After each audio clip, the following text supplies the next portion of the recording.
We're having problems again with the streaming, but greetings and welcome to another edition of the Red Pill Diaries. I'm your host Rashid, and without further ado, I want to bring in our guest, who was a captain in the Serbian armed forces, the Serbian army, and is Mike Mihajlovic. I gotta say to him, Mike, thank you for joining me again on this platform. My pleasure, Rashid. Hello, how are you?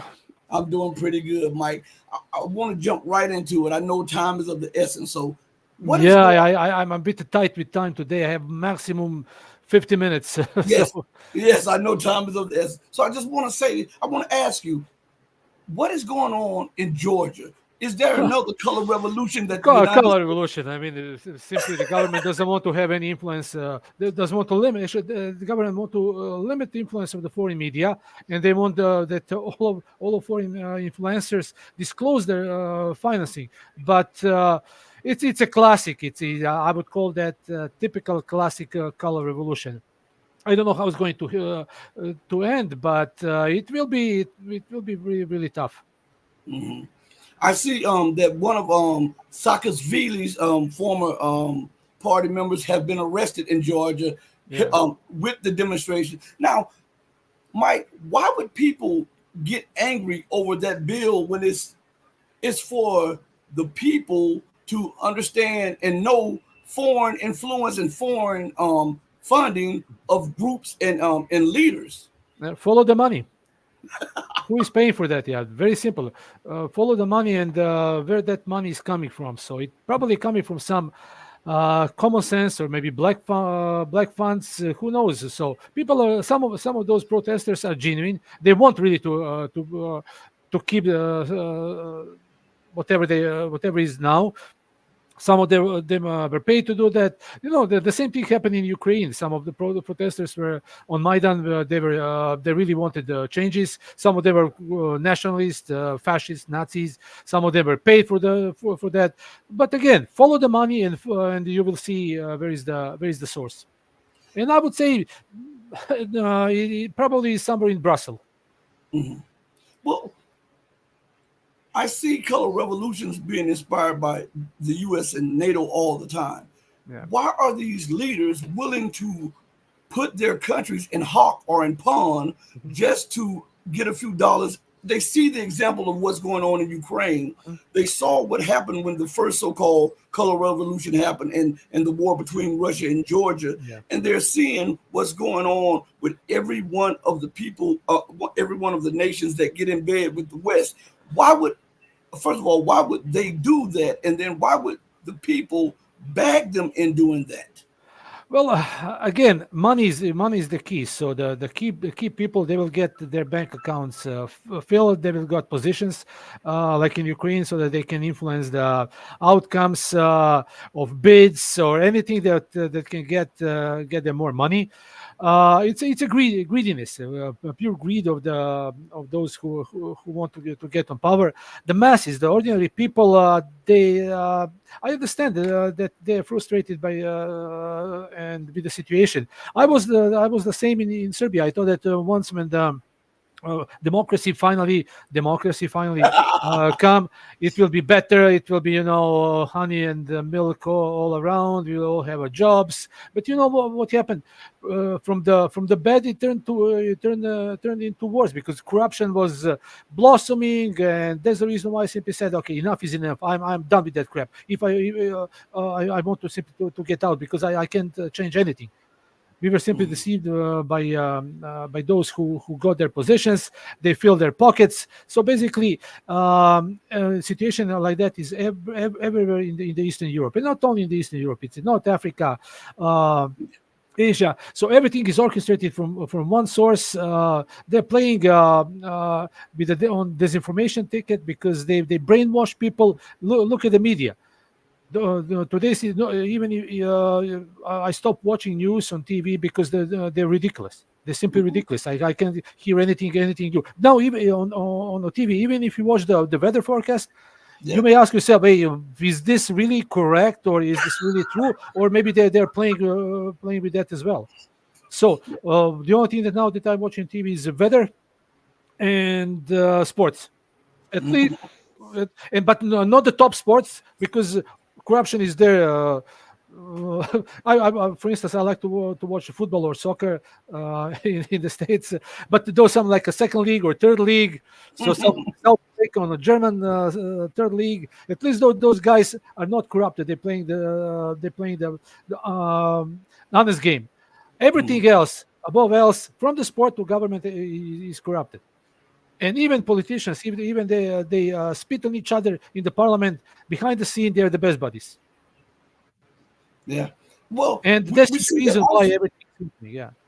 We see the same play being played by the United States and NATO everywhere. And like when we turn to Armenia, for instance, Mhm.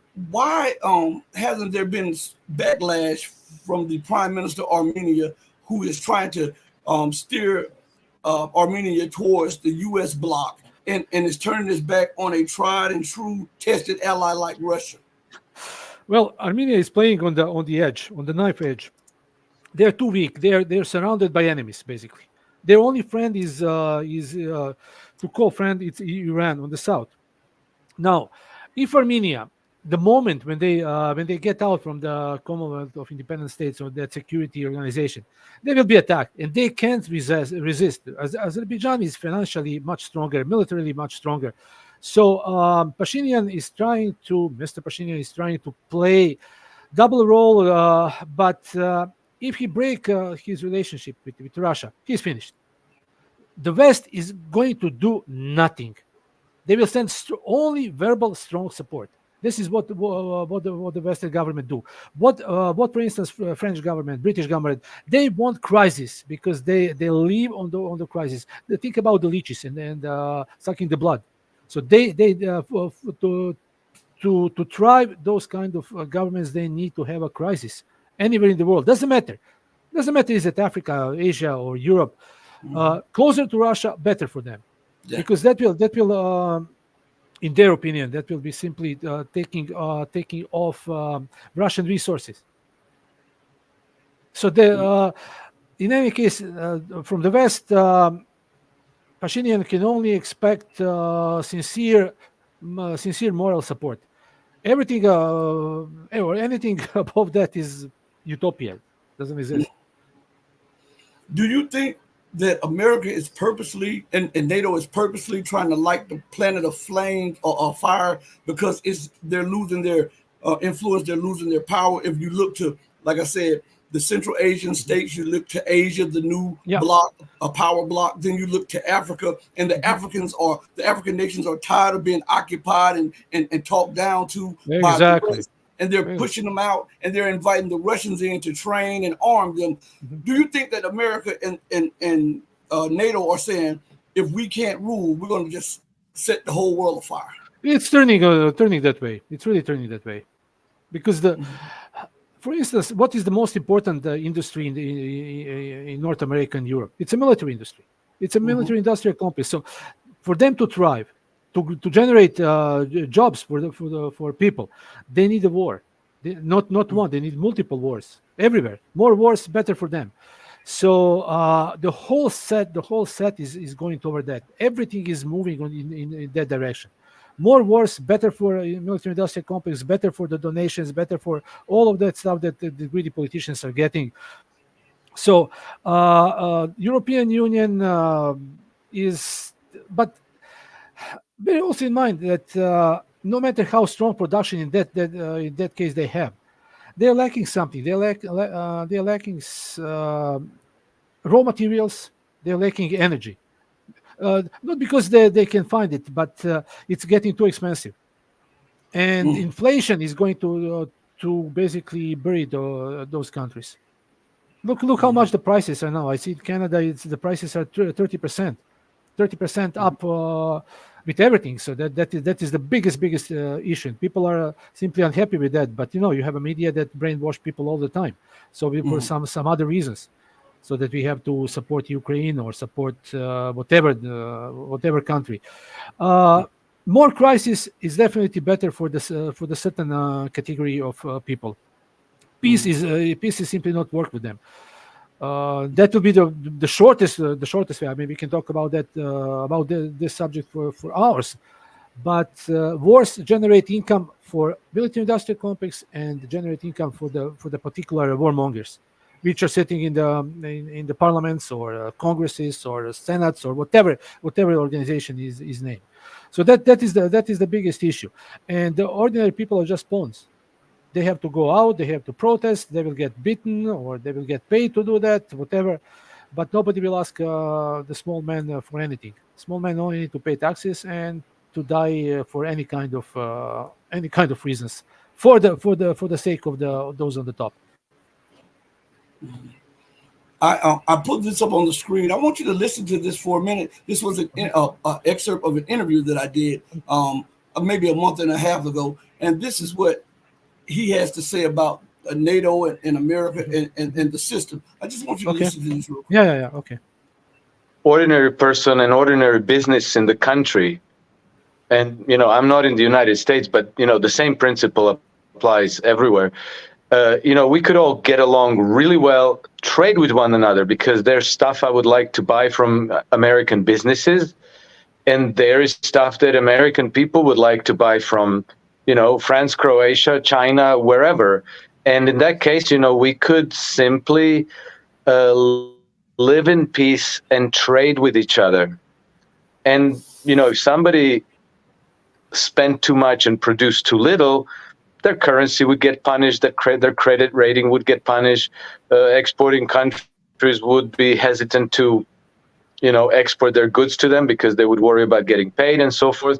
And then that country would have to maybe tighten the belt and improve their production or reduce their imports and basic economic policy. The problem is that what you and I think about these things and the way you and I would deal with these problems is not the same when it comes to the imperial factions, which are basically the very narrow networks of powers that are clustered around the global banking cartel and the mega corporations that have grown up around them. Now, banking and empire usually go together, particularly the kind of banking and the kind of monetary system that we have in place today. And I'll try to explain in as simple terms as I can think of it. Basically, today's monetary system is, we have fiat currencies backed by nothing other than, trust and confidence. And we have fractional reserve banking, okay? All the money that goes into circulation represents debt. If there were no debt in the system, there would be no money in the system, zero, not a single dollar. And so for any money to be in circulation, somebody has to go into debt. Debt becomes assets on the books of the banks. So the banks, your debt is bank's assets. Your liability, right? That's the bank's assets. Now, given that the debt has to be paid back with interest, but only the principal goes into circulation, the whole system functions like a large Ponzi scheme, because the only way that you can pay your debt plus interest is to earn it from other people who have to go into debt for whatever reason, for consumption, for mortgages, for business development, for infrastructure development, whatever. But people have to keep going into debt.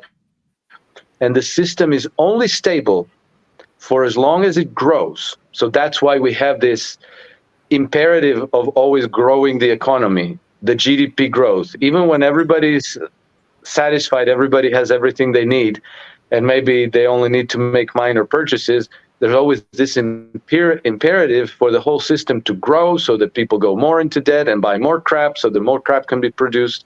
And the government has to keep going deeper and deeper into debt. That's symptomatic. That's across the world, every government, every nation that has this monetary system in place. And that's pretty much all nations in the world today. Now, what happens is that at a certain point, the system is saturated, right? Everybody maxes out on debt. You don't need more stuff. You don't need to go into debt to buy more stuff. And at that point, the system would begin to implode on itself because it's no longer growing. And at that point, what you need is to expand basically by taking other nations' resources as collateral. Because remember also, you can only grow the credit cycle for as long as you can keep adding healthy money, good collateral into the system. And once everybody's maxed out domestically, there's no further collateral that can be added to keep the system going. Or, maybe it's not enough, maybe it's too marginal. And at that point, if the Middle Eastern countries have plenty of oil, well, why not turn that oil into our collateral, and then our corporations can get into debt with our banks against that oil as collateral. Ditto for GMO crops. Ditto for gold mines, silver mines, coffee, cocoa plantations everywhere. So this banking system creates an incentive for nations that embrace it to become empires. Now, it's not a given that it has to be military expansionism, because in other nations, for example, I grew up in the communist Yugoslavia, same money system, same thing. The government was spending on big monuments, giving people high salaries, employing everybody. And the effect was the same. The system was unsustainable. But in the West, particularly Great Britain and the United States, the system has tended to go towards military interventionism and the expansion of empire. And this is what United States has adopted from its predecessor, which is the British Empire, which, once it began to collapse at the turn of last century, at the turn of the 20th century, 100 years ago or so, the British simply decided to transfer its seat of power to Washington and New York to infiltrate and co-opt the democratic system of governance on the United States, and to help themselves to the wealth and military and diplomatic and political power of the United States to continue expanding their empire and to take all other nations' resources as collateral and to use all other nations' populations as a source of cheap labor. And that's where we're at today. So that's why for them, this logic of let's all get along and trade with each other, for them that doesn't work. They want other nations' collateral so that their money system can keep from imploding. So, do you think that is what we're seeing with Britain, the United States, and NATO right now? Russia has abundant resources, so they want to balkanize Russia. And because I remember Hillary Clinton said she was at one of these think tanks, and she said it's unfair for Russia to have so many resources that we should take the resources. So I absolutely agree with the stuff just said. So, and I know what he's exactly think about when those resources. It's a natural richness of the country. The country is located there. So, the other thing is when he talk about the debt. See, before in the let's say 100 years, more than 100 years, it was the slavery. But that slavery didn't disappear. Slavery just now transformed. Now it's not slavery anymore, but it is a debt. Debt to so ordinary people are in debt to banks, to corporations, to institutions. So that is the way how to control people. And again, everything is in that money. Follow the money, and you will see who is really pulling the strings. And it will be London or Washington D.C. or New York, because the stock exchange and some certain areas where ordinary people can't even get in because it's so private that it's more protected than Fort Knox. Do you think do you think with the situation going on, like in Africa, with Russia supplanting French and NATO and U.S. forces there, and training the African militaries to, and also I saw when they went into Niger, they also took Panzer systems in there, also air defense systems in there. They're transferring them over to the military, and they're training them on this. Do you think that America now is lashing out at Russia? Because if you look at this stuff right here, and you see Russia smashing NATO, the whole of NATO in Ukraine, Yeah. I mean, smashing them. Yeah. And then you see Russia pivoting and becoming more than a strategic ally with Russia, with China. And now you see Russia and China supplanting the colonial powers in Africa and Latin America. Do you believe that because the empire needs debt to expand, and because without this expansion of debt, it implodes, do you believe that now they're, as I said before, they're setting the world ablaze because they're trying to maintain their hegemony? Yeah, let's first start with Africa, because during the Cold War, Russia helped African countries to get rid of colonial powers like Portugal, Spain, UK. But that brutal colonial rule with the military turned it into the monetary slavery. So, for instance, France, what they took national reserves, gold reserves from those Central African countries.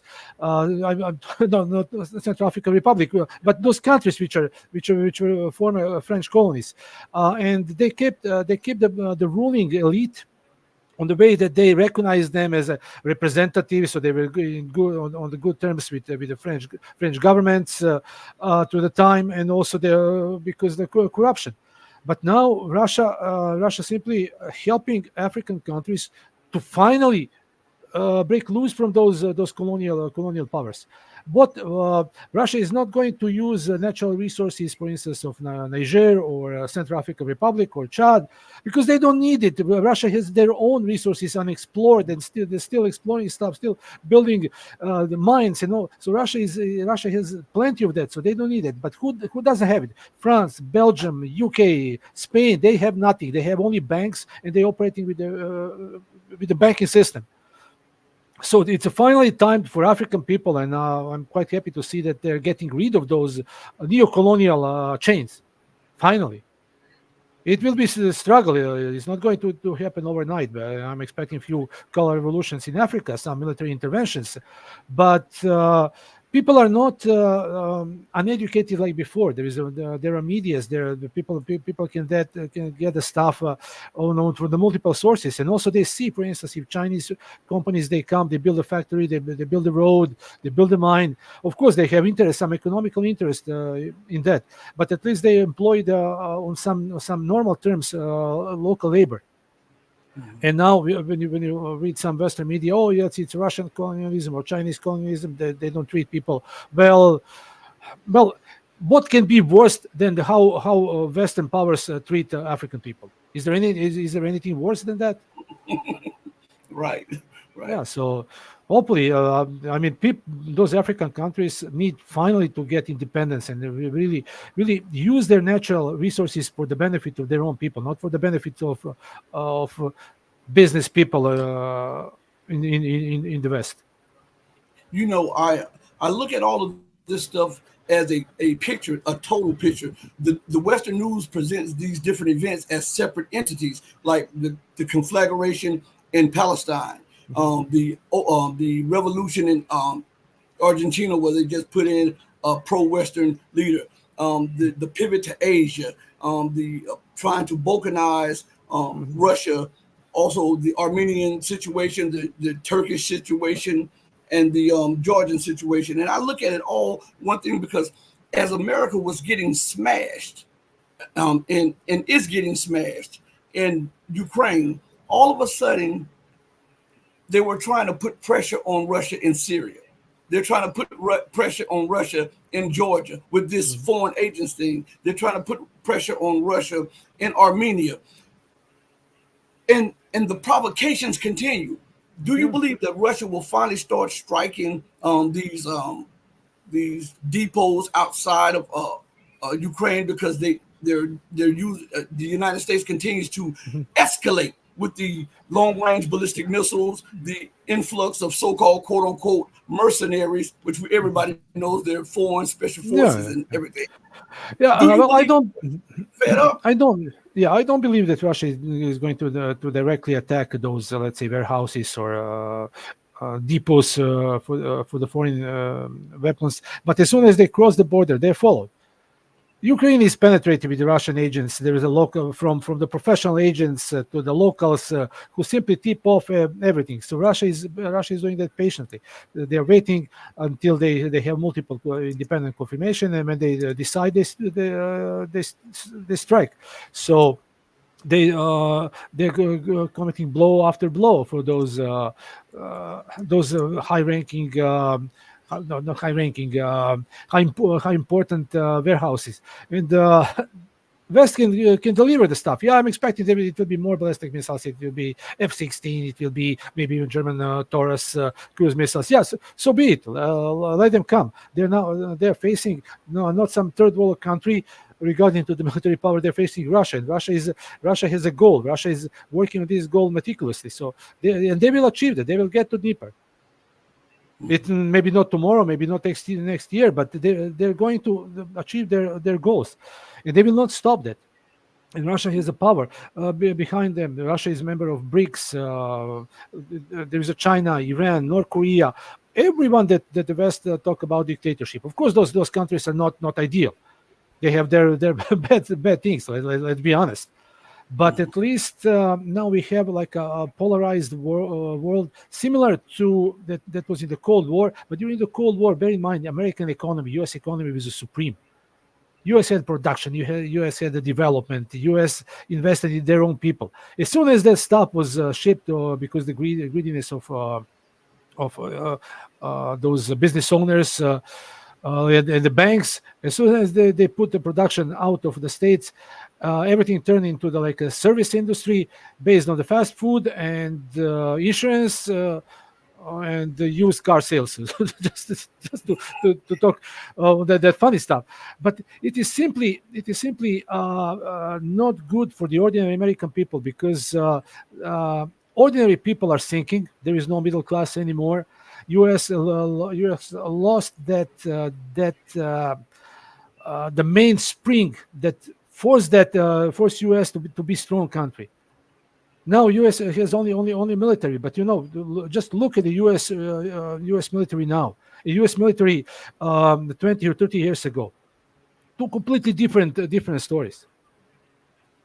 And with that woke stuff that they started to push in, and all of those riots, and it will be more and more riots. So, bottom line, for country to be successful, it's need to have the strong base, and strong base is domestic industry and raw material resources.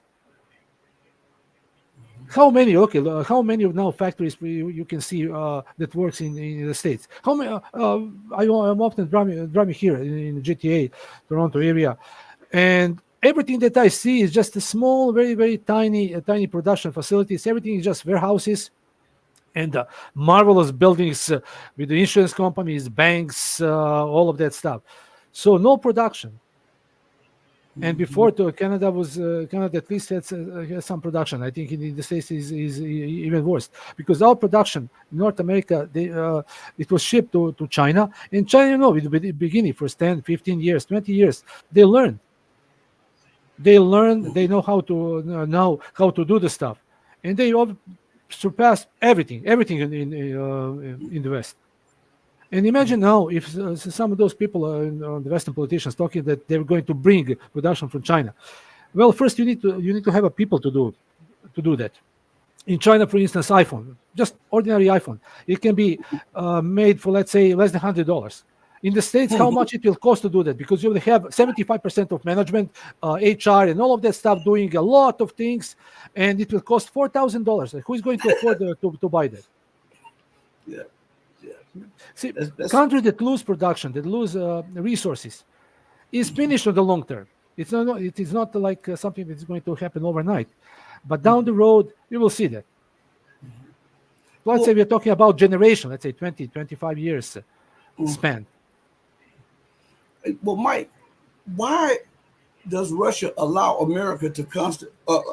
I know I'm asking from your perspective. Why does Russia allow America to constantly escalate without the return of escalation? And what I mean by this is, everywhere Russia is, or China, or Iran is trying to do something, America does not hesitate to arm people. She does not hesitate to give them intelligence. She does not hesitate to give them political backing or helping to finance here and there. Why, as America boasts about these aid packages that go to Ukraine, why won't Russia just do the same thing in Syria and put her feet to the fire? See, because if America continues to start these little fires around Russia to keep her distracted so that she can bleed her by 1,000 cuts. And I believe that Russia should boomerang that, give us Assad, change the dynamics of the battlefield in Syria. Give Assad what he needs to not only rebuff Israel, but to, if necessary, to help his forces against occupation, and do that all of these areas where you see British and U.S. troops, and that will force them to have to focus on those areas and allocate more resources and more money there, where they can't destabilize Russia as they're trying to do. Okay, I will quote Napoleon. He said, "Don't interrupt your enemy while he's making mistakes." So Russia is simply doing long-term stuff. So they're not going to do impulsive stuff, just jump, bomb. There is like West. So let's U.S. arsenals. Let them send that weapons. Russia degraded that stuff from 100%, let's say, to now maybe 10% or 5 or even 5% is functional. So don't interrupt them. Let them make mistakes. Let them dig themselves in. So that and Russia is doing a smart thing. They cooperate with China. They cooperate with North Korea, with Iran. But it's not something that is going to happen overnight. It's going to happen slowly but steady. This multipolar world can't be stopped. Rule-based order that some jerks among the Western politicians talk about, it's over. It's gone. So what they have to do that now? Think about like a bunch of dogs that are not really ready or not really capable to attack the big bosses, big animals like tigers, lions, or bears. But they will bark. They will bark all the time. So what they can achieve with that? Yeah, they can create a crisis here and there, but this is not something that happened. Like the time changed. It's not like it's the same situation like 25 years ago. I want to point that Yugoslavia was the test bed experiment, how to try to destroy the country, multi-ethnic and multinational country. And they succeeded with us. They try now to do that with Russia. They will try with China, with Iran, because we're talking, for instance, Iran. Why I said Iran? Iran is not just one nation. Iran is the set of many different ethnic groups. Look what can happen with India. They have, I think, 15 castes. If they try to do that, so many Indian states. So the West will try to implement that balkanization, which was a successful experiment, but people learned the lesson. So it will be very, very hard to do that. Now, who is getting? You mentioned death by 1,000 cuts. Ukrainian military is smashed with 1,000 cuts. So no major blows. Now look what happened with U.S. economy. Billions are going to Ukraine, China. Of course, the majority will be turned back to the military-industrial complex, but ordinary Americans will get nothing. In many U.S. cities, look how many homeless veterans, how many people that lost everything. Drugs, addiction, everywhere. Before, it was, I remember, traveling in U.S., you're going for vacation. Now, people trying to avoid it just because of those crises. And I'm saying U.S. is not New York or L.A. U.S. is where the ordinary people live. And the standard is going down because government is sending billions to foreigners, but that billions that come back to the manufacturing stuff, like manufacturing weapons, coming only to the chosen ones. So they will not be distributed among the ordinary people. With the money dumped on Ukraine, U.S. can solve the problem of homelessness. Maybe just with a fraction of that money. But nobody asks ordinary men, ordinary persons. Ordinary person only need to pay taxes if it can, and if he can't, they will squeeze one or another way for him. So that is unfortunate story. And now, when you mention Argentina, Argentina is no experiment. They got a guy who is I don't know how to politely describe him, but he's trying to do something. And he mentioned, I read a few days ago, I watched some of his statements. I think that he mentioned that the Argentinian economy is going to pop up from the crisis like. I'm going to now to apologize for your viewers, like a fart in the water. So he's comparing that Argentina is going to recover itself like a fart in the water. So economy just going to pop up. It's ridiculous, but he's just a player. He's just a player. He's, I don't know, libertarian, how they call them. We have now the guy who is comedian ruling Ukraine. So what is the next? I mean, yeah. I'm trying to make the conversation interesting with those stuff, but it's something that the guy who is president of the country, he said. And I see somebody put a chainsaw man. Yeah, the guy with the chainsaw, guy with a hammer, but whatever. I mean, it's funny. It's funny. And, but these guys are simply destroying their own countries, and people should learn. I mean, Zelensky is a personality that need to be studied. That need to be studied for a long time, because this is the way how somebody who came from the breeder and pop up, and how that guy is destroying his own country, and how he was actually put as a puppet for the interest of those on the West. And they're going to keep him. They're going to run this war as much as necessary, as much as it takes. So this is incredible what they're doing to that country. I love Ukraine. It's a beautiful country, good people, but stuff what they're doing them now, it's sad, simply sad. And they're not the last. That's the problem. Ukraine is not the last. Some other Ukraine will pop up somewhere else in the world. Speaking on Argentina, it's amazing how this guy comes into office and he says that he doesn't want to be a part of BRICS after Argentina made they applied for BRICS. He comes into office. He wants to change that. He said he wants to reorientate his country towards the West and the U.S. And he said he does not want super close ties with China. And then in the same breath, he says, China, please bail us out. The Chinese said, okay, listen, we have no problem with you reorienting your country towards the West. But if you're going to do that, we're not going to invest this $300 billion into your economy or so. And then he said, well, hold on. I thought we were friends. Will you please help me? It's crazy. The bizarro world politics is absolutely crazy. They want everything and they don't want to give up anything. And they believe that everybody should just follow suit. And when you follow suit with the American empire, you wind up with nothing. Yeah. See, there is one quote. I think it's a Turkish proverb. And it's saying something like, when you put a clown into the palace, he does not become the king, but rather the palace become the circus. So that proverb is can be used with some other words, but that is the meaning. So you bring somebody, you bring somebody, and that individual is capable, if with enough support from some circles, to destroy everything. Mm-hmm.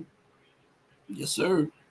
And I'm being aware of the time. I know I want to inform the audience that we're going to get Mike back on at another time, but something he has to take care of today. So we'll go about 5 more minutes with him, and then we'll let him go because I don't want him to have to jump from this to something else. Okay, thanks. So, Thanks, Rashid. but Mike, I want you to listen to this. This goes hand in hand. This is a 2-minute clip. This goes hand in hand with what you were just saying about Zelensky being a puppet and how he's running his country in the ground.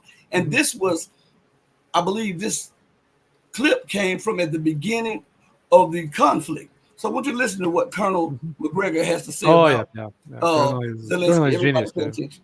Yeah.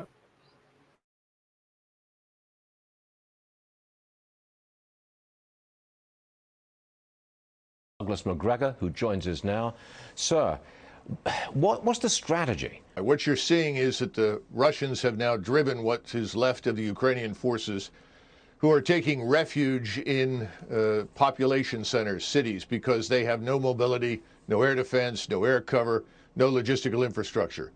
They are now mingling with the population, much as we've seen in the Middle East. Whenever we drove the Islamists out of business, they ran into cities, used people as shields, the civilian population, and tried to avoid being annihilated.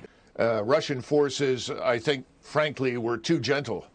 They've now corrected that. So I would say another 10 days, this should be completely over. But the question is, what is it that Zelensky is going to do? The Russians have made it very clear what they want is a neutral Ukraine. This could have ended days ago if he accepted that. And then they can adjust the borders. But the eastern part of Ukraine is firmly in Russian hands. But again, the Russians are not seizing territory. They're destroying Ukrainian forces. That's their focus. Colonel, it sounds like you don't approve of Zelensky's stand. Oh, I think Zelensky is a puppet. And he is putting huge numbers of his own population at unnecessary risk.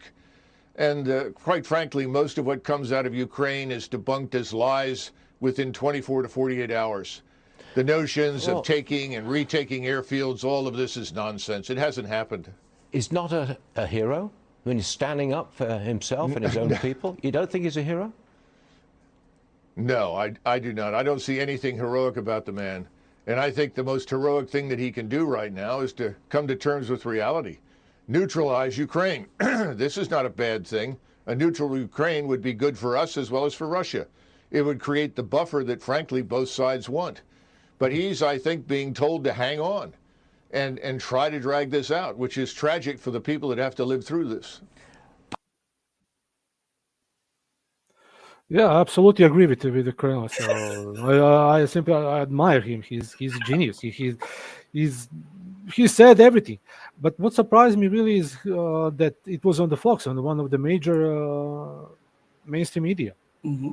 You will not see that on CNN. I mean, CNN it's completely different. I used to have some interviews on BBC, and I basically said what I think, what the situation really is. That they're not calling me back again. So because I told the truth, and absolutely, it's the colonel is right. Ukraine is now in the position that either they're going to accept Russian terms or they're going to disappear.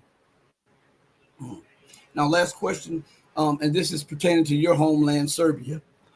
Why is Serbia trying to enter the European Union when the European Union is bankrupt and they usurp the sovereignty of every nation that comes in there, and they use them as pawns and subject them to American imperialism? Why would Serbia want to be a part of the European Union, especially watching what's going on, this circus, this clown show that is going on right now? Well, Serbia will never get into European Union because before Serbia get there, European Union is going to disappear. Then countries are just going to become what they were before.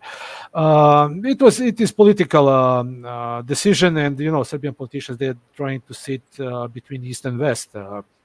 Serbia, I think, should join the BRICS, but it will be sanctioned because European Union will not allow to have a BRICS country in Europe. So it's Serbia is country at the crossroads of empires, to call that, and there is always somebody that will put some conditions or whatever, and politicians are simply trying to do that whatever they can.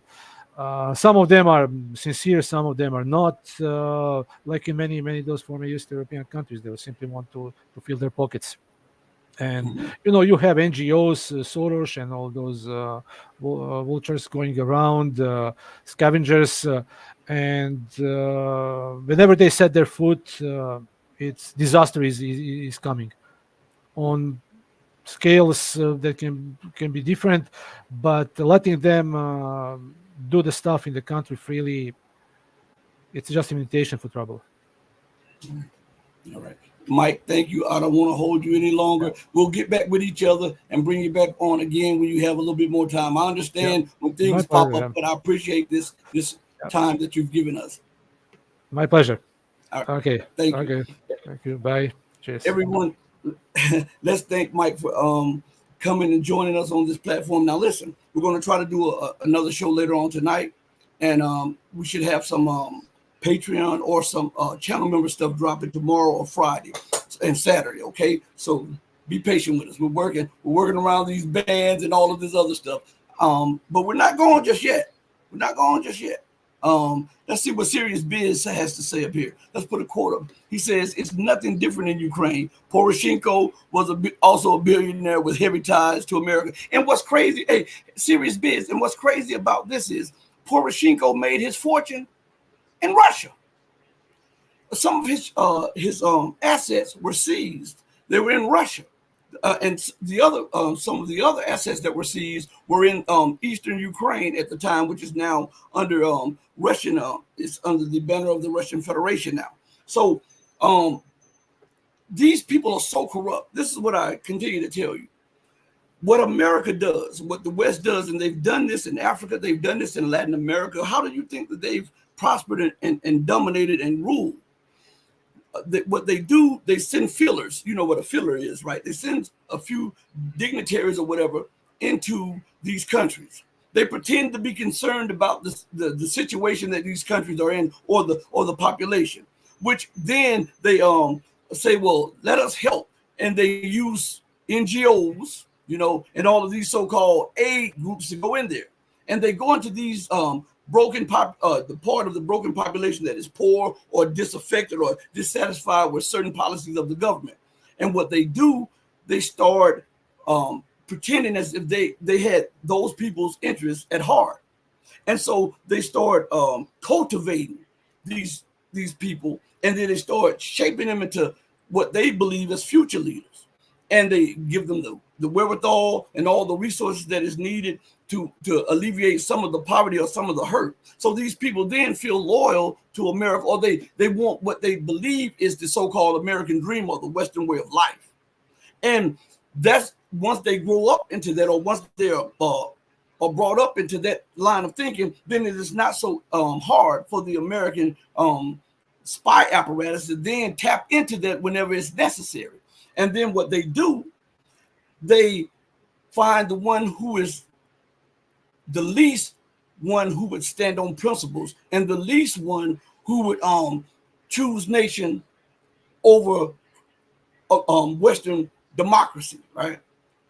And then they activate that person. They give them a lot of media cover, a lot of political cover. Then they start putting that name out over and over again. Look at one Guaido. You don't hear anything about Guaido. Remember, America says they chose him as the president of Venezuela, said they recognized him as the president, and then they transferred all the assets that Venezuela had in the United States over to so-called Juan Guaido. Do you hear about him?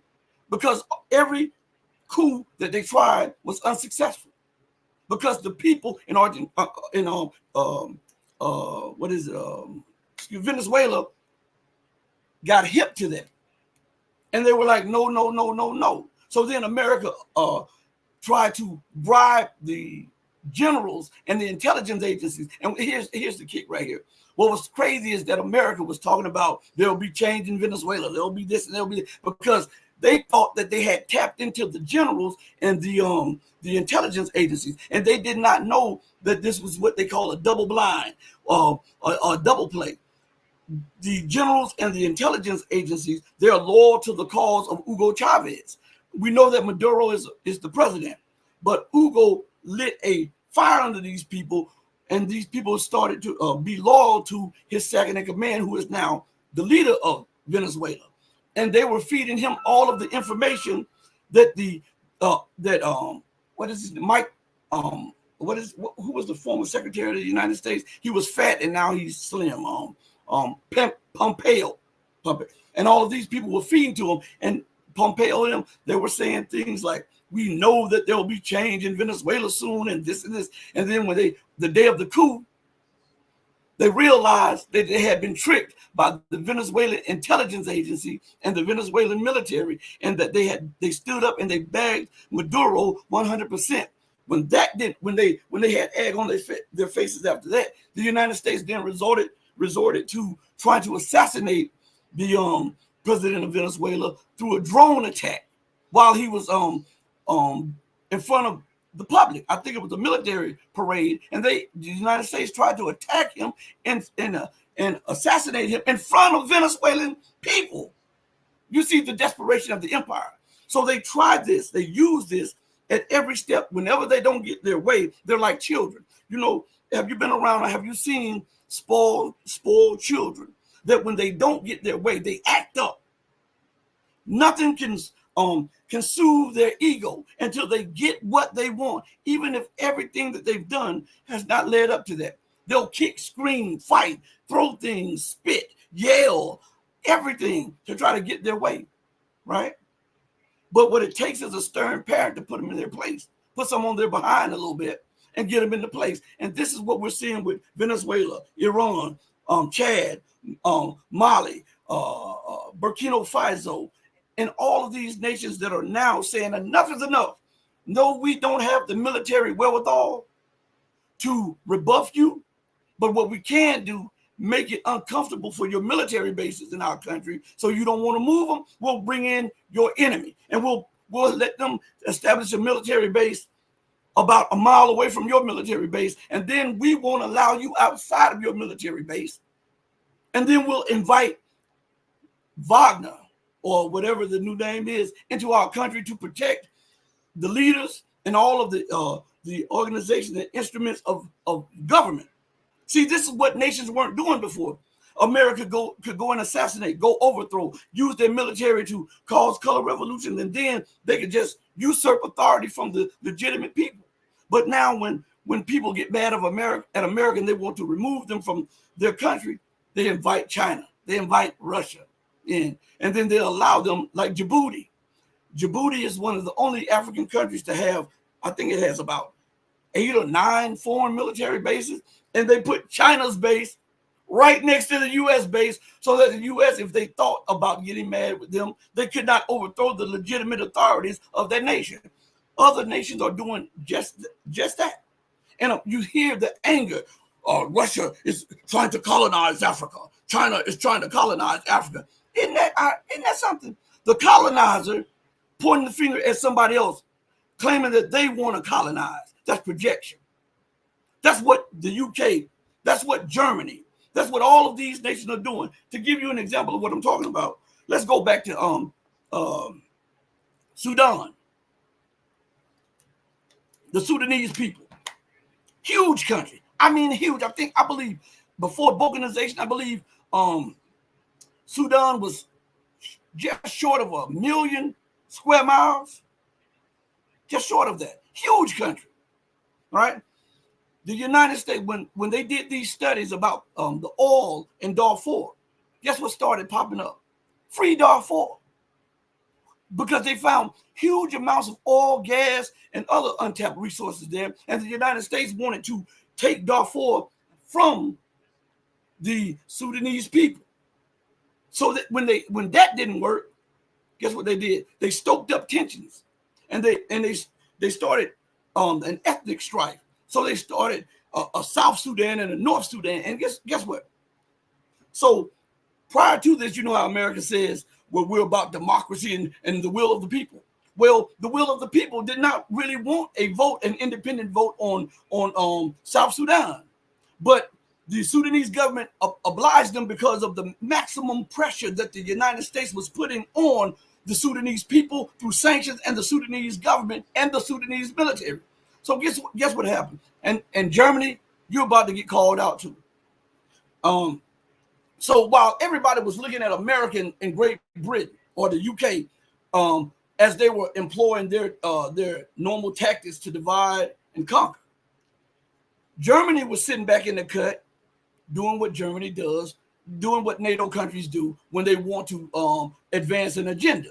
So Germany started printing, listen to this good.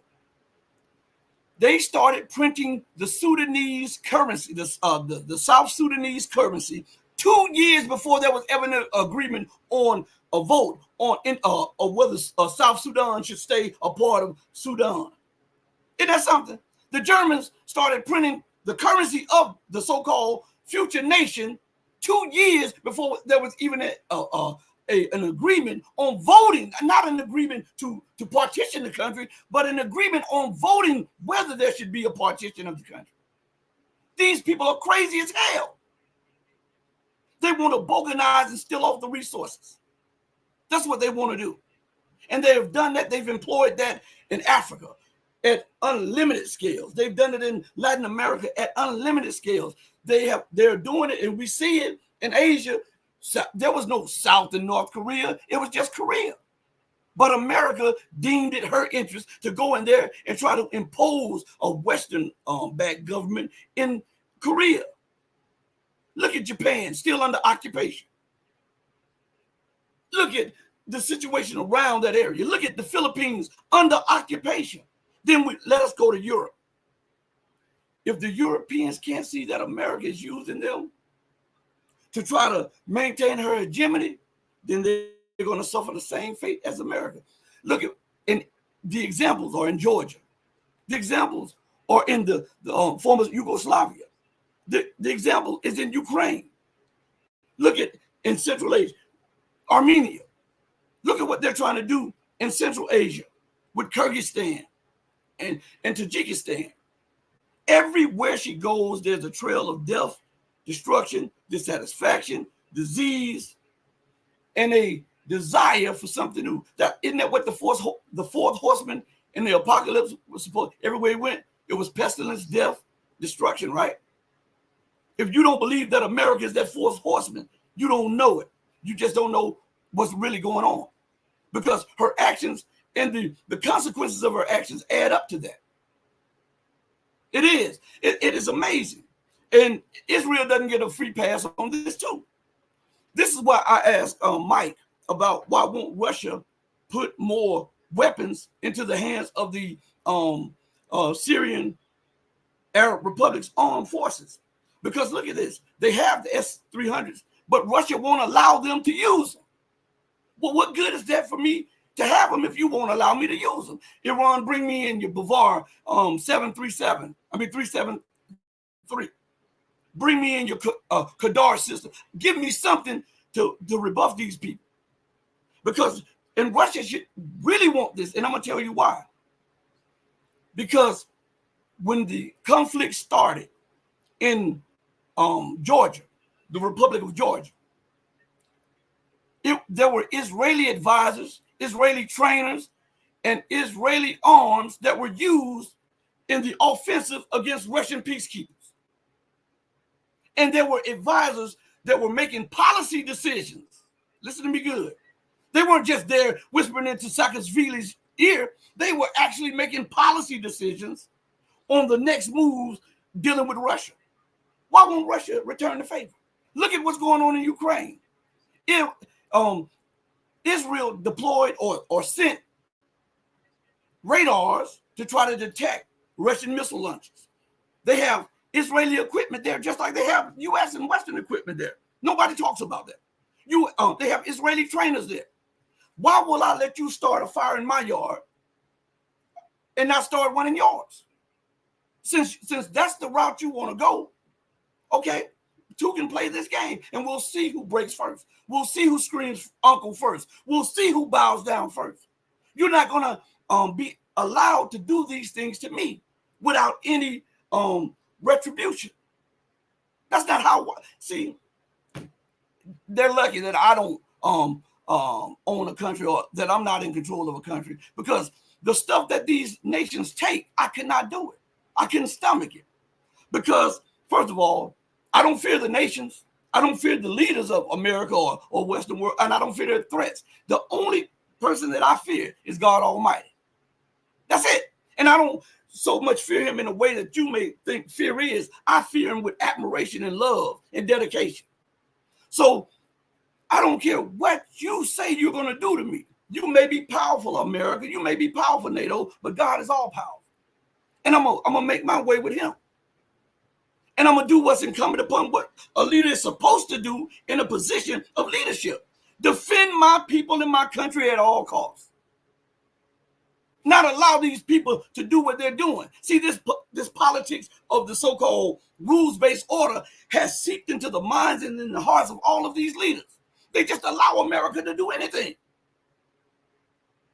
America, Joe Biden, we're going to give another aid package to Ukraine. This time, under secret, we've already transferred attackers. Yeah, Russia intelligence had already known that, but that's beside the point. Sometimes you want an example. Sometimes, when one of these hypersonic missiles strays out of Ukrainian airspace and hit a base by mistake, and you start screaming, then I'll throw it back in your face and say, hey, I'm not apologizing for that. It strayed. That's part of war. If you were not involved, if you stopped transferring weapons, you wouldn't even have to worry about that because the war would come to an end. But don't scream about getting hit by a rock when you're barking at me and chasing me down the street. The first law of nature tells me to preserve my life, my nation's life. And if you don't enact that, what good is life? Huh? Let's go to the chat real quick. Let me see something. I see something. Serious Biz says, and stole all their gold, seized assets like gas and oil owned by the Venezuelans, mainly in Texas and Louisiana. And did you know, and I'm going to show you, you're right, Serious. And I was talking about that. But I want you to think about this. You know, across the U.S., there were Tom Thumbs everywhere. The oil the gas that Tom Thumb had was refined Venezuelan oil. Venezuela has what they call that sweet crude. You know, that is the good stuff, right? Way better than Arabia, right? And so when they sanction and seize assets, guess what's happening? They have Cumberland now. They're starting to change the names of the stations that use Venezuelan oil. And this is the crazy thing. When America got in trouble, guess what she did? Tried to negotiate with Venezuela. We'll give you back some of your assets if you do this. If you stop Iran from trading with you, if you help us with Russia, blah, blah, blah. If you don't join on with China and this, you stole from me. You're holding my assets hostage, and then you want to negotiate with me and tell me you'll give me some back if I turn my back on the people who stood up with me and stood beside me when you were trying to destroy me? This is what I'm saying. These people are lunatics to even have an idea like that, to go to somebody after you robbed, raped, and pillaged them. And you're holding their assets ransom and then say, I got a deal for you. I have a deal for you. Not all, but I'll give you some. That's exactly what they did to Iran. And here it is. They stole Iranian assets, right? They seized them. They stole them like they've stolen Russian assets. Right, and then they say, we'll unfreeze some of your assets if you don't get a nuclear weapon, if you don't move towards higher enrichment and this. And Iran stayed true to that. I would not have. I'm going to tell you why. And it'll make sense to anybody with sound judgment, rational thinking, or who is just fair. Why should you worry about me getting one when you got thousands? How can you dictate to me what I should and should not have when you have an armed forces full of them, and then you are threatening nations with the use of these weapons, and you are the only nation on planet Earth to ever use these weapons? If you don't get out of my face, I'll slap the taste out of your mouth, coming to me, telling me that I can't acquire what you already have. Come on. America doesn't want Russia or China's allies to get a rock, a slingshot, or a bow and arrow. They want to supply all the weapons to whom they deem as a strategic allies or something like that. No, it doesn't work like that. And Russia and China should be more mindful of this. If I arm Iran, if I arm Venezuela, if I arm Syria, then they can then put pressure on the empire, which means that the empire will have to spend more money, focus more of its attention on other areas, which will allow me to build up faster and stronger. And then if we do go face to face, guess what? Your treasures, your coffers are empty. So you cannot initiate and have a sustained war. And the only war that you can initiate is a nuclear war, and that's one you can't win. So why should France talk about Iran should not get a nuclear weapon? First of all, let me go back. Let me backtrack for a minute.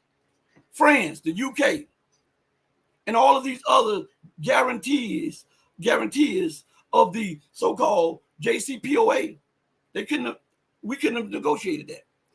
You cannot negotiate and tell me what's in the best interest of the security of my people. That's not happening. Especially when you have an armed forces full of nuclear weapons. Not one of you. Britain has 250. Israel has 200. France has 275 or 300. China has anywhere from 300 to 1,000. Russia has the largest supply of nuclear weapons on the planet Earth. America has 3,000 or 4,000.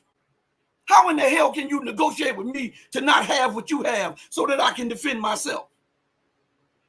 That's not how that's going to happen. I think people need to get this Eurocentric, Western-dominated, rules-based mentality out of their mind, because it's a detriment to their progression, it's a detriment to the growth of their people, and it's a detriment to peace and stability the world over. Now, think about this, and I'm going to go back to the chat in a sec. I want you to think about this. See, the reason I talk to you like this is because nobody else does. The reason I bring up these points, because nobody else does. They think it's just a gimme that America can dictate, or that the West can dictate, or that this nation shouldn't have. And they never point the finger why those nations do have. Right? Now, I want you to think about this. America is aggressive against Russia. She's aggressive against China. Two nations that have the capabilities to destroy her completely, right? Why would Iran and Venezuela settle for not having nuclear weapons? America is already rambunctious and arrogant against Russia, the largest nuclear power on the planet Earth. Thank you, son. My son just brought me a package in here. Thank you, son. But they are very forceful against Russia. And Russia has the largest nuclear arsenal on planet Earth with the most powerful nuclear bombs. And they have the delivery systems to match with the Serbian and all these other stuff. The SS Satan.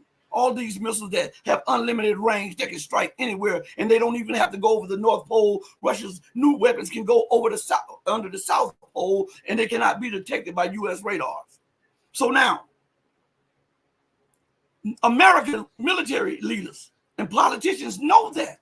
The intelligence services know that, and yet they still provoke Russia in Ukraine, in Armenia, in Georgia, in the Caucasus, in the Balkans, in Central Asia, in the Pacific, in Middle East, in Africa, in Latin America. And you telling me that Iran should forego getting a nuclear weapon? Huh? Man, listen. You say, well, America will attack. Okay. I'll hold a hostage. You attack me, Israel disappears. I might not have the delivery system right now to hit you, but I got the delivery system to hit your child.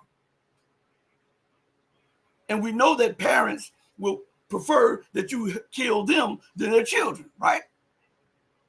So now we have a standoff. And now we have a new dynamics where you can't threaten me anymore. You can't impose this on me anymore. You cannot come to me talking down to me. From this point on, there would have to be some type of level of equality and a level of respect. You understand? Do you think that America and Great Britain would be going, and France would be doing what they're doing if they didn't have a nuclear arsenal? Huh? Do you believe that? So they are bold, brash, and they're brandishing their nuclear weapons. Just the other day, the French president had one of his military advisors on the French television saying that we should not be afraid of Russia. We have 300 nuclear weapons. Russia should be afraid of us and NATO. From one of the so-called guarantees of the JCPOA, the nuclear deal. Then you hear Britain talking brash about their nuclear arsenal. And you know, every day of every week of every month of every year, somewhere in the United States, a politician or a leader or a military person is talking about the military power of America with her conventional and nuclear arsenal. So if that is the case, then how the hell can you dictate to me what I should and should not have for my security? Your word doesn't matter to me when it comes to that. The only words that matter to the security of my nation and my people is coming from my people. That's what it should be. You understand? And if you want to go to war about this, then hey, it is what it is. People say, well, America would crush you. Okay. But the example set would be worth it. See, I think a lot of people are so scared of death that they don't think about living. Do you understand what I'm saying? They're so scared about the ramifications of being independent and the threats of the Western world that they don't think about the livelihood, the living of their people and their nation into the future. So if you attack me, what if your attack is not successful and you employ nuclear weapons against a person or a nation that is trying to acquire them? Then guess what that initiates? Global powers to step in with their nuclear arsenal. So now the whole world is up in flames. But guess what? You will no longer dictate. You will no longer have these nations on their knees. You will no longer be able to demand this and that of other nations, which you would not do yourself. If America is so concerned about nuclear weapons, give up your arsenal. Since you were the first to have them, and since you are the only one to use them, show the example by getting rid of them. And then we'll stop pursuing nuclear capability. You, France, Great Britain, Israel, China, and Russia, give up yours. Then we'll follow suit. But until then, we're going to go and we're going to move towards acquiring the same thing that you have because you said it's for your national security. Then what makes your national security more important to me than my national security? Think about that. These people don't. Oh, boy, I tell you what. The manner of politics of today, I just can't get it. I just cannot comprehend the lunacy of these people. You're going to cower me? No, that's not how life works. See, listen, when you first put this God first, right? Everything else, second, third, fourth, fifth, and sixth, God first, all right? Then if you're a leader of your nation after, right? When you put that, you look at your policies and you say, okay, this will benefit this, to hell with the outside world. And if that means your death, so be it. You're going to die anyhow. Why don't you die doing something that's worthwhile? Huh? No man is here forever. So make that count. And when they kill you, when you, like they did Che Guevara, when they have you bound and chained and they're about to kill you, and they ask you your last words, tell them, your only regret is that you only had but one life to give. And if you could do anything over again, you would pray to God to give you 999 more lives to give in cause of your people and your nation. Stop being punks. This society has softened so many people. The Western world has made men feminine and made the women hard. We don't even protect the women no more. Do you not know how impressive a woman is? Man, let me tell you something. Now I'm going to talk to you for a second, okay? Yeah. You got farmers out in the field looking at their crops, taking up their crops, making sure that there's nothing out there that is eating the crops, because the crops is the future. It's the way to feed your nation, for your nation to progress, right? The woman is the field to produce the nation. If you don't get off your behind and protect your woman, man, I'm telling you, man, this is crazy, the way this is. Y'all are punks. I'm not talking to my art. I'm just talking in general. The people of the West have become sissified. And the problem about it is that it's no longer acceptable to say sissified. Well, I'm going to say it's sissified. Strike me. Ban me. All of that stuff. But I'm going to speak the truth, regardless to whom or what. You can like it. You can dislike it. But guess what? The world will still rotate, even as you're mad or if you're happy. Man, I'm a different breed. I remember my mentor. This is my mentor. His name Saladin, like the great. Matter of fact, he was named after the great warrior Saladin Mahdi Muhammad. That's what his name was. And he would teach me about philosophy and geopolitics and life, right? And he would always, these men have to be men. Before you can ever be a true and a good leader, you've got to recognize that you're a man, and then you've got to accept the responsibility that is inherently a man's responsibility. Regardless if it made everybody else mad, you're supposed to be able to stand on your square, even if you alienate everybody. And that's what I'm talking about. The leaders of the world today, they're punks. They're punks. The aspiring leadership of the day, they're punks. They're sissified. Because they don't tell you, they don't call an ace and a spade a spade. It's always going around in circles, always in circles, never addressing the problems. Well, how in the hell can you get an answer if you never address the problem? How can you come to some type of solution if you never employ the mathematics that is needed to come to a solution? If you don't do that, guess what happens? The world spins out of control as it is now. And we go closer and closer and closer to the abyss, as it is now. And you see the breakdown of civic and social society, right? As it is now. And we see war and the threat of more war, as it is now. And you want me to accept this way of governance? I'm not sissified. So I don't need to be in no gay clubs. You understand me? I'm a man. And I'm going to do, by the grace of God, what's incumbent upon me as a man. And that's what these leaders should be like. I don't have any problem with anybody unless they make a problem with me. And that would be the same if I was a leader. Man, I'm telling you, it's a different, these people are different from me. And if you think I'm some, I should have met my pops. And you know, in my whole life, I had never heard my father raise his voice ever. And my mom, she said my pop had never raised his voice, but when he said something, he meant it. See, and he wouldn't tell you 3 or 4 times. He'll tell you, and that was it. And that's how he dealt with everybody. So when people talk about my father, God bless the dead, when they mention him, they talk about that. And they say one thing about John. My father's name was John. My brother's name is John. My grandfather, my father's father was John, and his father was John. All right. So listen, my father, he would tell you something, and people would say, one thing about John is if he said something, he meant it. Nobody had to have it. You didn't have to go into all these, but what did he mean by this, or what, blah, blah, blah. He said what he meant and meant what he said. Same as me. I'm going to say what I mean and I'm going to mean what I say. And I'm not trying to alienate anybody. I'm not trying to demonize a particular faction or people or something. I'm just telling you that we have got to get back to the basics. This sissified society and the way they govern have taken the onus and taken the focus off God. And when you take your focus off God, you lose everything.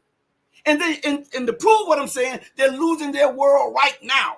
They're losing economically. They're losing politically. They're losing culturally. They're losing socially. They're losing technologically. They're losing geopolitically and militarily. I don't want that type of governance. I don't want that type of culture. When I got to sit and talk to my boy, you want to be a girl? Well, that's fine. Get you one of your mom's dresses. No, I'm going to talk to my son and say, listen, and this is an example. My son is as man as I am. Believe me. Son, listen, if you're having any feelings like that, let's discuss them and let's see if we can find an answer in God's word. Be it the Holy Quran or the Holy Bible. Let's see if we can find an answer for it. And let's see if we can do something that will make you manlier.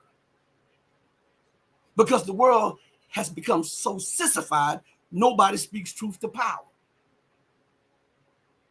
You know that? And why do you think they suppress my numbers? Why do you think they throw me off? Why do you think they block me? Because they know when you're here and you're drinking this water, it's straight without a chaser. We don't put sugar in it. We don't put alcohol in it. We don't put a lemon in it. We give you pure water because water is life. And if you tamper with it, you're tampering with life, right? So let's go to the chat real quick before we go off. Let's see. Hi. Serious Biz says, Rashid spitting all facts. Super hot Joe. Super hot. I like that. Super hot Joe. As an African of 22 years old, I agree with you. Well, first of all, let me tell you something. I'm an African too. But I'm American. I live in America. But I originated, you see? So we have a lot in common. But what I'm trying to say is that under the rule of this rules-based order, at one time they just corrupted black, brown, red, and yellow. Now they're corrupting white. You understand? That's why I often bring up Orban and all of that stuff like that, because I want the people to understand, even though I have different views, right is right and wrong is wrong. If that man wants his country to be white and Christian, what's the problem with that? If you don't go to the country if you didn't like it. You understand? I don't, man, I'm telling you, I'm different. But I'm honest. You can agree with me or not agree with me. I just say when it happens, then treat the other nations like Zimbabwe or other nations the same way. Don't treat them different and have a different standard because they're black. If they want to be all black, then don't go there. If you got a problem with it. If a person has a restaurant and does not want me to come in and eat, I'm not finna pick at this restaurant. That's his. Let me go start my own restaurant and produce what I want. That's what a man would do. Man, let's see. Let's see. Yeah, Serious Biz says this right here. Wait, hold on, let me go back. Sincere Sentinel of Sentience and Sapiens gave me thumbs up and the peace sign. Peace back to you and thumbs up to you. Serious Biz says, man, listen, this is the stuff that every American should be knowing. Hey, I'm telling you, growing up, I remember in high school about 30-some years ago, even when I would go hang out with my friends and stuff, I would have a dictionary with me. This is no lie. My mom is watching. She would verify. She could, if you say something, she'll put it in the comment. So I would have a dictionary. My mom bought me she had me a thesaurus. She had me a dictionary. She had me all of these books. And she also had me pocket dictionaries and thesauruses. So sometimes when the time would pass, I would just read. You know, you're somewhere and you're killing time, I would just read. And I always had an affinity with history and geopolitics. And Saladin put everything in place for me because he used to always, we would watch all kind of documentaries and he would drill me and say, what was the secret thing in here? What did they say but didn't say? And we would go over, and if I didn't get it, he would tell me we got to watch it again. And we would watch it until I got it. I'm serious. So I think that the way of learning sucks today. If what is in history offends you, then we got to ban it from the books. Think about that. We got to ban it from the books. I got a lot of flack by this, by YouTube and other people in an organization that I shall not say the name of right here because they might just deplatform me. But when I brought up Israel, I got a lot of flack. I even got suspended like 2 weeks. One of the suspensions was live on the air while I was doing the show. If you go back and look through some of the show, you'll see me getting suspended off air, okay, while I was on air. So I brought this up and I didn't bring it up per se because of some ethnic group or or something like that. I brought it up as an example, as I always do. I bring up pertinent examples that you can relate to, right? So I said this right here. When you talk about Israel, they talk about you being anti-Semitic. Even if you're giving facts and points, even if you're not talking about you're not talking about exterminating, you're not talking about killing them, you're not talking about mistreating them, but what you're talking about is the extermination of other people that they're committing and the mistreatment of other people. And so I brought up this fact. I said, isn't it ironic? And I specifically pointed out to Europe, because this is in Europe specifically. Isn't it ironic that you can burn the Holy Quran? You can talk bad about Prophet Muhammad. You can talk bad about Jesus and question Jesus' legitimacy. May the peace and blessings of God be upon both of them. But what's sacred in the eyes of the politicians is questioning the Holocaust. You can't do that without jail time. That shows you their priorities. You can question God. You can question the men and women of God. But how dare you question a so-called event that took place? This is what I'm talking about. The Western world, the people, the governments, they're insane. So you're telling me that the Holocaust and those people sit higher than God and his prophets and messengers? Man, if you don't get the hell out of here with that foolishness, well, I'm going to defend Jesus, Prophet Muhammad, Abraham, and all of the rest of them. And I'm going to defend it with truth. No? You're not going to talk about Jesus on this show bad. You're not going to talk about Prophet Muhammad on this show bad. You're not going to talk about any other men of God. You're not going to even call into question God's legitimacy, because I know it's real in my life. And I know how I came to that equation. But you can't question that. You can't question COVID. You can't question the policies of the government. You can't question the elections, but you can question the legitimacy of God. You make that make sense. Huh?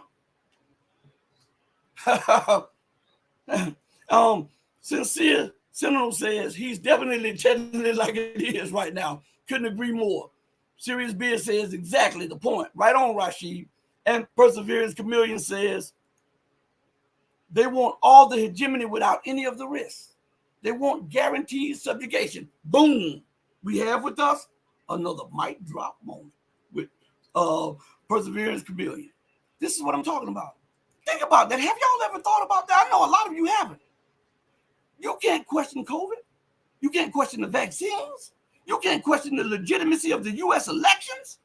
You can't question the Holocaust. You can't question the Jews' so-called right to Palestine, but you can question the legitimacy of the Creator. You can question the legitimacy of Jesus and Prophet Muhammad. Man, I tell you what. If that's the rules-based order, take your rules that is based on this foolishness and stick it where the sun don't shine. On that note, remember to join us later as we try to come back with you today on this platform if we get a chance to. Remember that I love you if you love truth. I love you with all my heart. But even with that said, the love that I have for you will always pale in comparison to the love that my God, Savior, and Redeemer has for you. Until we next speak again, stay strong, stay true, but above all things, stay righteous. Hey, mama, your baby boy loves you more than life. Deuces, everybody. We're out of here. Thank you again.